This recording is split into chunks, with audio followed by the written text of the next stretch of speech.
You are listening to Herbal Marie, a podcast about herbs and ways to feel better and be well. Spring is arriving slowly but surely in Pennsylvania. And this afternoon, the sun was shining enough and the wind was polite enough that I decided to take a tricycle ride. And while I was on the trail, something yellow caught my eye and I whipped that green gangster around to see, yep, I had spied coltsfoot. So that is a sure sign of spring when you see the yellow coltsfoot flowers. And I always think about how I love it. I see it. I say hello to it. I take pictures of it, but I never use it. I never feel called to use it. But nonetheless, it is an herb that I would like to sit with today with intentions of reviewing its uses to see if, because now's the time. If you want to use coltsfoot, now is the time. You want to use the newly opened flowers and full-size leaves. That's what's preferred. That's what it says on the herbs and medicinal plant knowledge cards that I have here, a little illustration of coltsfoot. So how do you like them pictures I took? Yeah, super fun. Like, it's just one of those flowers that it's cool because it's a perennial. It comes back every year. It's found in the woods and on banks of your driveways if you live in nature. It's a creeping plant, first bearing the yellow flowers on white scaly stems, followed by the leaves on stalks up to 1 foot in height. So the flowers arrive first. And that's pretty cool because usually it's the other way around. It grows here in the US, Europe, and East Indies. It prefers wet areas and carbonate-rich soils. So the leaves and flowers are used to treat numerous respiratory ailments, and they have been known to treat diarrhea. Or you can do a topical application made from the crushed leaves, and that would be good for an insect bite, burns, inflammation. So another way that coltsfoot could be used is a tea. You pour a cup, so you harvest the leaves when they come, and you pour boiling water over the leaves. So you could order, I'm assuming, off of like Mountain Rose Herbs or somewhere, some dried coltsfoot leaves. So that could be sweetened a little bit. The Latin name for coltsfoot is Tulsilago farfara. It reveals the herb's main healing property. Tulsilago is derived from tussum ago, meaning I drive away the cough. Pretty cool. Latin's so freaking cool. I can't wait to visit that country. All right, brewed into a tea.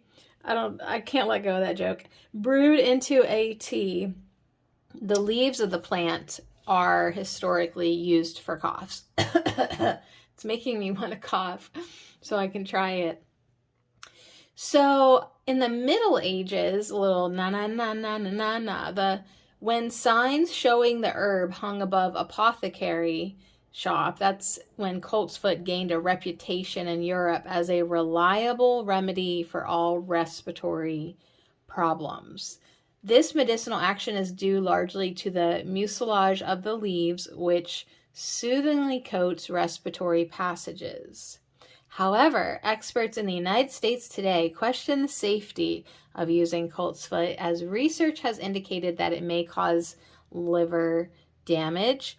Others believe, however, that if all the precautions are observed, including the avoidance of the possibly toxic flowers and the limiting of dosages, coltsfoot can be a very useful therapeutic herb. So yeah, I'm always like, well, I don't know, I don't have a cough. Like, do I really need it? But it could be used, as you do your research, for dry coughs or bronchitis, chronic bronchitis with congestion, and then maybe for gastric irritation. So for mouth and throat irritation, you could make a tea as a mouthwash. For heartburn and intestinal irritation, you could drink the tea, just a couple cups a day for about a week. The mucilage in coltsfoot proves just as soothing to the mucous membranes of the stomach and the intestines as to respiratory passages. And then it has another suggestion for the treatment of wounds. To help heal wounds, sores, skin rashes, you soak a compress in the tea, and that astringent tannins will help repair the tissue, and it has zinc, and that may encourage healing. So this is saying never to use the coltsfoot flowers. That's what it says now on this other little page, which, I mean, whenever there starts to be like some contradictions, it's like, to me, I would want to talk to someone who's actually used it, or to, I mean, Mother Nature. Talk to Mother Nature, ask Mother Nature. They have higher levels than the leaves and the flowers. So, disclaim out the wazoo. If you're pregnant, or if you have liver disease, just completely avoid this. Take a picture of it and then get back on your tricycle and drive off. Other people may want to limit to a course of 1 week. And really, like, what's interesting to me, that makes sense, because coltsfoot flowers and leaves, they're not around all the time. Like, you just see them now. Probably, if now might be a time when people might be having respiratory issues. But yeah, anything with alkaloids in it, you know, and we've gone over this with comfrey too, anything with alkaloids in it are going to be debatable, because some people are going to say those are toxic to the liver, and then other people are going to say, like, well, I mean, small doses, it's fine, because there's alkaloids and other stuff too, you know? So anyways, that's that. That's why you always do your own research. That's why you only ever do things that you're comfortable with. And, you know, if you get to know this plant, first and last name, right, and you feel comfortable using the leaves, I think that would be a good place to start. The leaves' high mucilage content will help coat the throat and the bronchial tube membranes. And then there's that little voice in my head that says, oh, you want some mucilaginous qualities? How about marshmallow? Right, so there's always that girl too. Coltsfoot, though, will promote expectoration when the chest is congested. And this might also help if you have that dry, stubborn tickle cough. But toxicity says only use it for a short period of time. Now, here's a little recipe that you could think about. Instead of just only using the coltsfoot leaves, like, you use maybe that, and then you add in also some marshmallow root and some plantain leaf and maybe a little anise seed, and try to make like a combo tea for your dry cough.